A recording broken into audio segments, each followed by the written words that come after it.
آپ صلی اللہ علیہ وآلہ وسلم نے فرمایا، اللہ تعالیٰ نے کبھی کسی چیز پر اس قدر کان نہیں دھرا، یعنی توجہ سے نہیں سنا، جتنا کسی خوش آواز نبی کی آواز پر کان دھرا جس نے خوش الحانی سے قرآن کی تلاوت کی۔ آپ صلی اللہ علیہ وآلہ وسلم نے فرمایا، قرآن کی نگہداشت کرو، اس ذات کی قسم جس کے ہاتھ میں محمد صلی اللہ علیہ وآلہ وسلم کی جان ہے،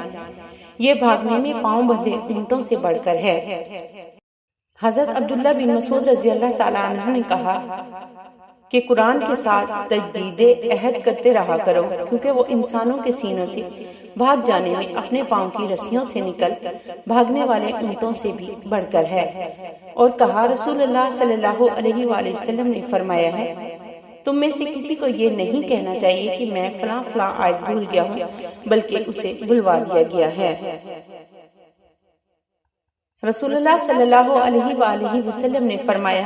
کسی بھی انسان کے لیے انتہائی نازیبا بات ہے کہ وہ کہے کہ میں فلاں فلاں آیت بھول گیا ہوں، بلکہ وہ بھلوا دیا گیا ہے۔ قرآن کو یاد کرتے رہو، کیونکہ وہ لوگوں کے سینوں سے دور بھاگنے میں رسیوں سمیت بھاگے جانے والے اونٹوں سے بڑھ کر ہے۔ اللہ پاک ہم سب کو قرآن پاک پڑھنے اور اس پر عمل کرنے والا بنائے، آمین ثم آمین۔